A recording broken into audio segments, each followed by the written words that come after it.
एक समय की बात है, एक गांव में एक किसान रहता था। उसके पास बहुत सी गायें थीं। उनमें से एक गाय उसे बहुत प्रिय थी क्योंकि वह बहुत सीधी और ईमानदार थी। उस गाय का एक छोटा सा बछड़ा था जिसका जन्म कुछ दिन पहले ही हुआ था। किसान प्रतिदिन अपने जानवरों की जान दोस्तों, वीडियो अच्छा लगे तो लाइक कर देना और चैनल को सब्सक्राइब कर देना।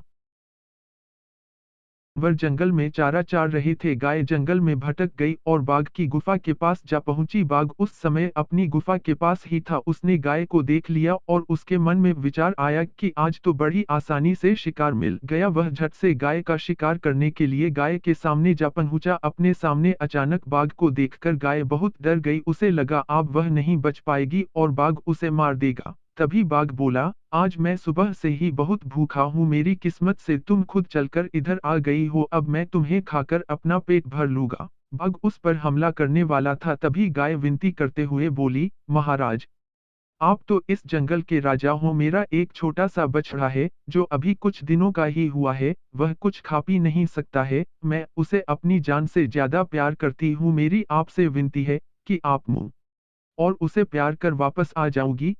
गाय की बात सुनकर शेर को हंसी आ गई और वह बोला, मुझे तुमने मूर्ख समझ रखा है क्या?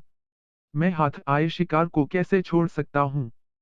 गाय बोली, महाराज मेरी बात पर विश्वास करें, मैं झूठ नहीं बोल रही हूँ। मेरा बछड़ा बहुत छोटा और नादान है। मैं उसे आखिरी बार प्यार करना चाहती हूँ। आप मेरा विश्वास करें, मैं उसे एक बार अपना दूध पिलाकर जरूर वापस आ जाऊंगी। आपके भी छोटे छोटे बच्चे होंगे।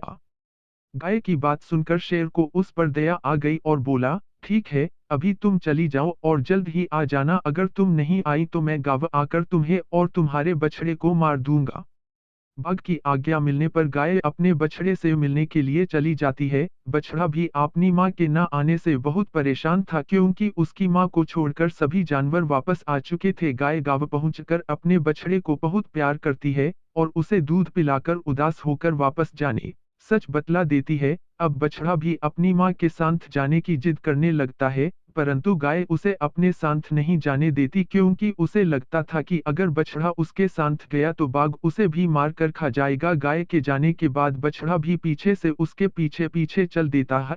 गाय बाघ के पास जाकर कहती है, लीजिए महाराज, मैं अपने दिए वचन के अनुसार वापस आ गई हूँ। अब आप मुझे खा सकते हैं। गाय को वापस आया देखकर बाघ को बहुत आश्चर्य होता है। बाघ जैसे ही गाय पर हमला करने वाला होता है, वैसे ही बछड़ा बीच में आ जाता है और बाघ से, इसे मत मारिए और इसके बदले मुझे मारकर अपना पेट भर लीजिए। इस तरह अचानक बछड़े को बीच में आया देखकर गाय उसे हटा देती है और शेर से कहती है, यह अभी बहुत छोटा है, इससे आपका पेट नहीं भरेगा। कृपया आप मुझे खाकर अपना पेट भरिए और इसे वापस जाने दीजिए।